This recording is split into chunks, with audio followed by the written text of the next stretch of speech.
En cette semaine de Pentecôte, nous avons choisi de poser nos valises sur la côte est du Cotentin, dans la Manche, en Normandie. Une semaine pour se ressourcer, profiter de la mer, mais aussi explorer cette région pleine de charme. Notre camp de base, Gatteville-le-Phare, un petit coin paisible entre mer et bocage, idéal pour aller repos et découverte. On vous montre tout ça, bonne vidéo!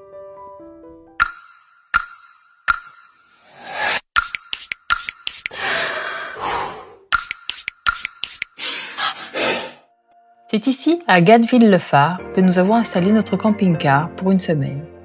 Un village tranquille entre terre et mer, dominé par son impressionnant phare, véritable monument emblématique.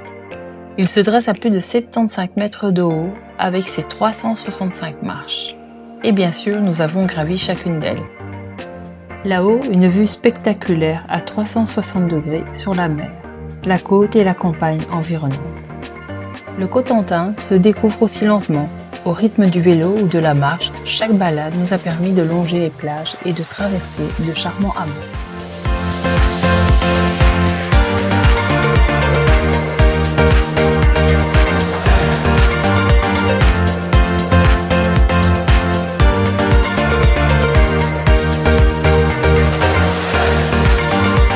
Nous sommes sur Gatteville.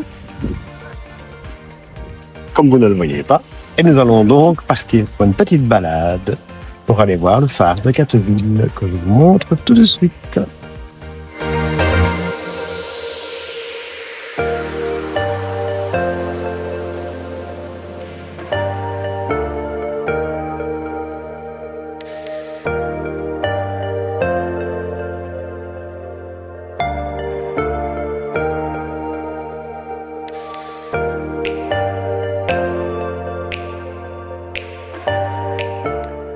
Au bout de la presqu'île du Cotentin, face à la Manche, se dresse l'un des plus hauts phares d'Europe, le phare de Gatteville.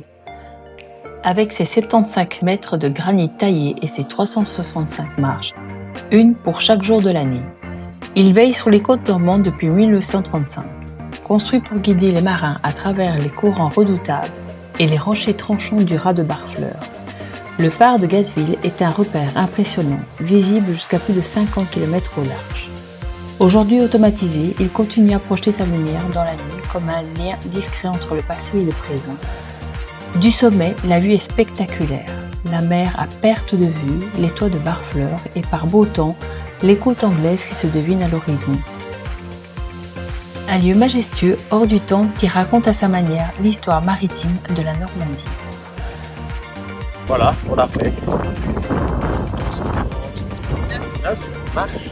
Plus que tout en haut.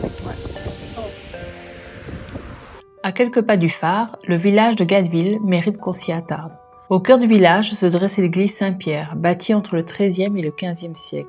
Son clocher massif et ses modillons sculptés rappellent l'importance religieuse du lieu. Et puis un peu à l'écart, on tombe sur une statue de la Vierge, érigée en souvenir de la mission 1864. Ces missions étaient des temps forts de prédication organisés par l'Église catholique, visant à raviver la foi dans les campagnes. Voilà, la balade touche à sa fin. Un petit 8 km, visite du phare de Gatteville, du petit village, bien tranquille.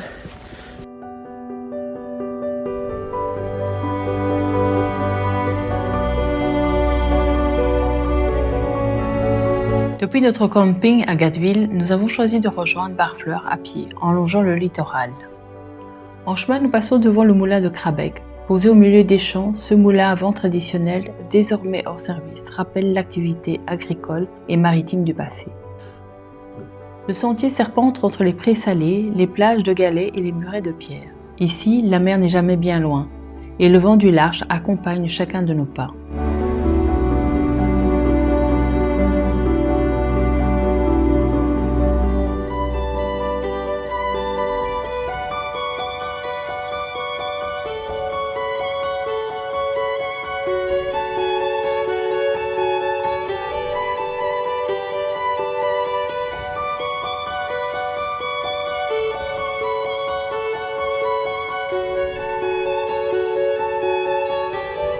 À l'approche de Barfleur, les maisons de granit se dessinent à l'horizon.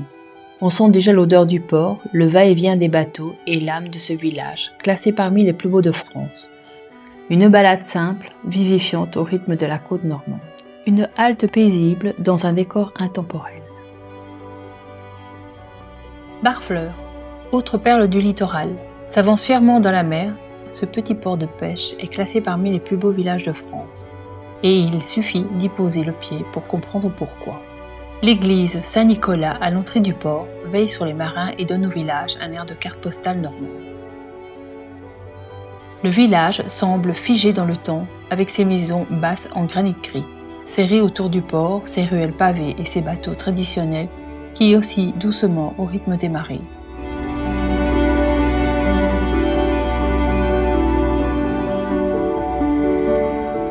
L'ambiance y est paisible mais bien vivante.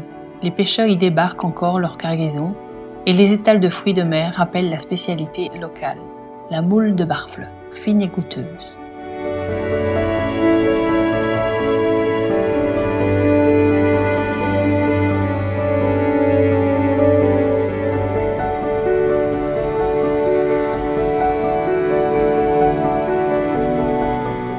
Ici, tout invite à ralentir, à flâner le long des quais, à écouter le vent et les goélands, à profiter de l'authenticité d'un lieu qui n'a jamais trahi son âme maritime. Barfleur, c'est un petit bijou de granit posé entre ciel et mer.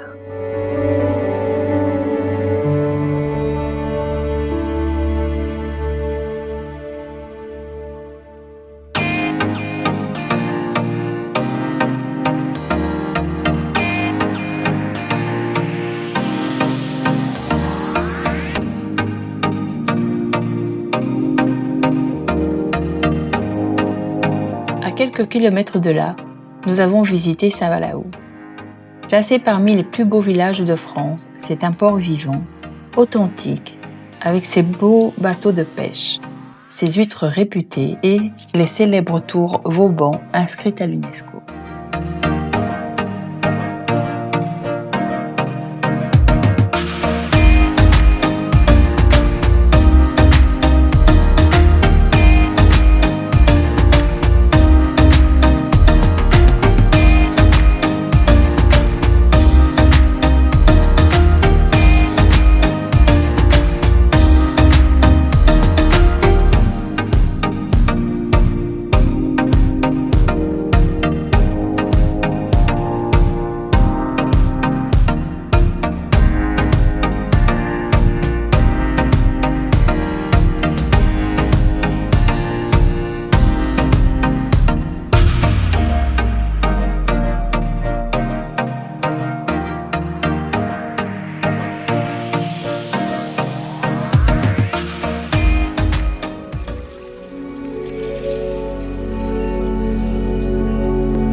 L'île de Tatiou.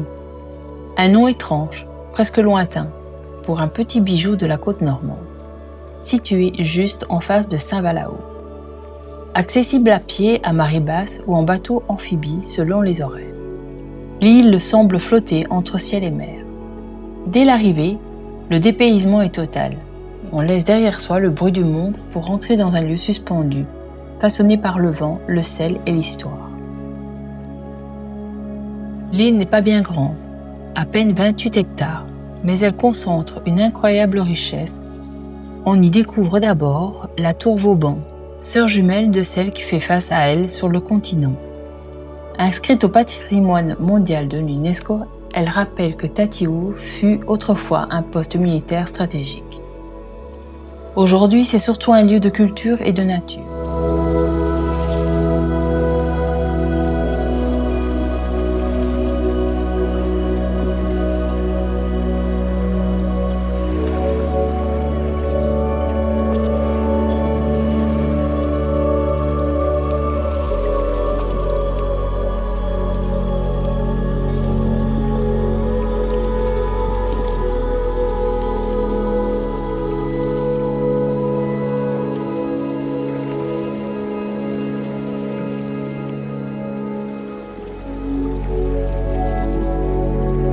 Le musée maritime retrace la vie des gens de mer, de la pêche traditionnelle aux grandes traversées plus loin.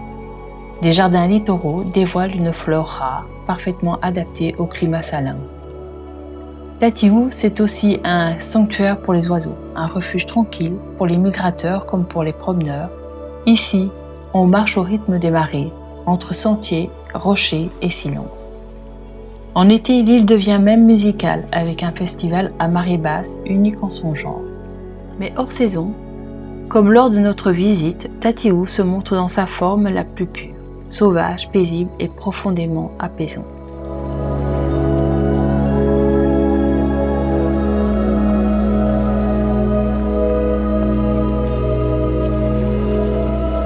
Après notre traversée vers l'île de Tatiou, et cette parenthèse entre mer, histoire et silence, il était temps de reprendre la route, à vélo évidemment. Sur le chemin du retour, nous avons pris le temps de flâner à Réville, un charmant village au calme discret, avec sa belle église de granit clair, qui veille sur la côte depuis des siècles. Un peu plus loin, l'église de Montfarville nous a surpris par son élégance et surtout par cette statue d'ange qui nous accueille à l'entrée, une scène presque poétique au milieu du bocage normand.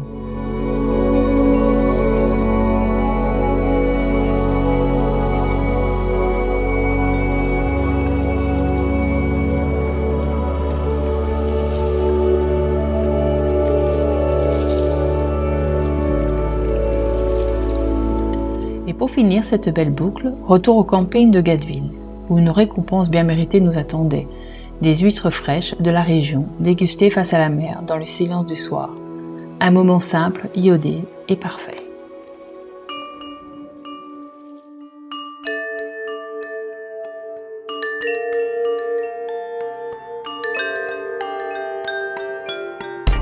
Malgré le mauvais temps, on garde la bonne humeur. Direction Cherbourg.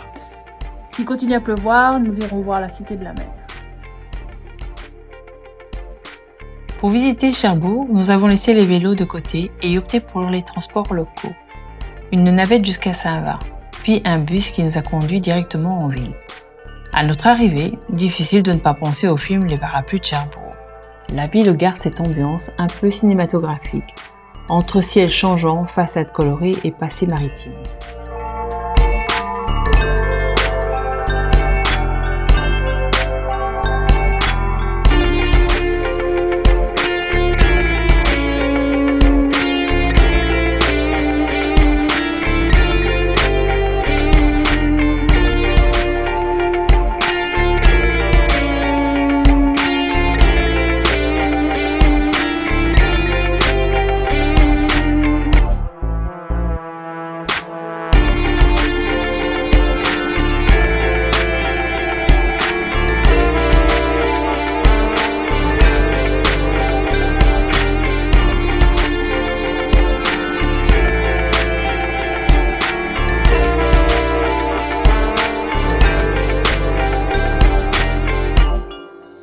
Nous en avons profité pour faire une sortie en mer, qui nous a permis d'approcher les forts qui gardent l'entrée de la rade. Fort de l'Est, Fort du Homais et Fort des Flamands entre autres. Une perspective unique sur Cherbourg, à la fois historique et grandiose.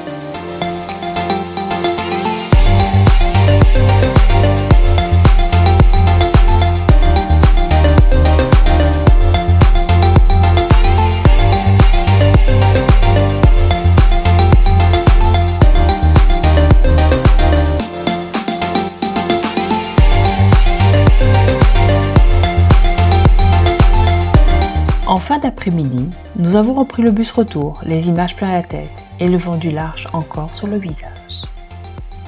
Après la visite de Cherbourg, nous retrouvons une dernière fois le calme de Gatteville. Une soirée douce et lumineuse pour dire au revoir à cette côte du Cotentin qui nous a tant offert. La Normandie, c'est magnifique.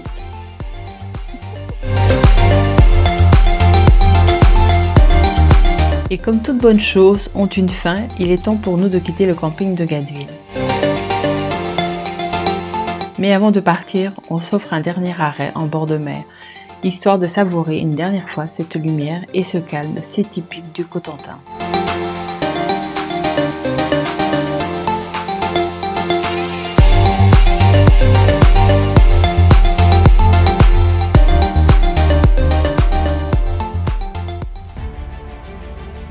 En reprenant la route, nous faisons une pause à Sainte-Mère-Église, connue dans le monde entier pour son parachutiste resté accroché au clocher lors du débarquement, une image forte devenue un symbole de mémoire.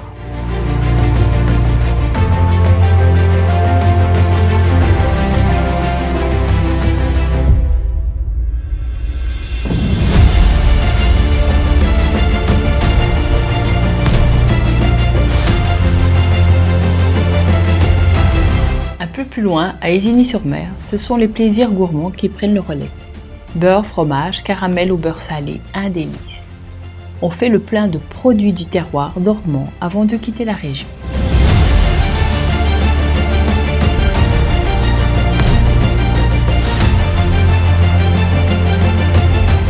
Pour notre dernière nuit, nous avons fait halte à Heurtauroux, un petit village niché sur les bords de la Seine. Nous avons posé notre camping-car à la Palmeraie, une aire pour camping-car très bien située que nous recommandons. Nous enfourchons une dernière fois nos vélos pour une belle escapade le long de la Seine. Après quelques centaines de mètres, nous embarquons sur un bac gratuit pour traverser le fleuve. Nous étions les seuls à vélo, parmi les voitures et les motos. Un moment un peu particulier. De l'autre côté, nous découvrons Jumièges, un village charmant dominé par les ruines majestueuses de son abbaye, souvent qualifiée de plus belle ruine de France. Sur le chemin du retour, une dernière surprise nous attend, à la tourbière d'Ourteville. Ce site naturel, préservé entre bois humides et mares tranquilles, abrite une biodiversité étonnante. Une vraie parenthèse verte au bord de la Seine. Et comme si ce voyage voulait finir en beauté, nous tombons par hasard sur une représentation théâtrale. Une troupe locale aux noms savoureux, cavistes et fromagers, nous embarque dans une improvisation joyeuse et décalée. Une fin de journée aussi inattendue que mémorable. Mais là, je suis en retard, j'ai des tickets pour le concert de Jalma. Je t'ai dit, c'est gratuit. Hervé Massège, champion du billard. Oh, t'es plus léger qu'avant, mais même. Hervé Massège, Hervé. Regarde-moi, souviens-toi de moi. Cette semaine sur la côte est du Cotentin nous a permis de ralentir, de respirer et de nous émerveiller. Une région encore préservée, idéale pour se reconnecter à la nature et à soi-même. Merci d'avoir voyagé avec nous. N'hésitez pas à liker, commenter ou partager si vous avez aimé cette escapade et abonnez-vous pour la prochaine aventure. À bientôt. Bye bye!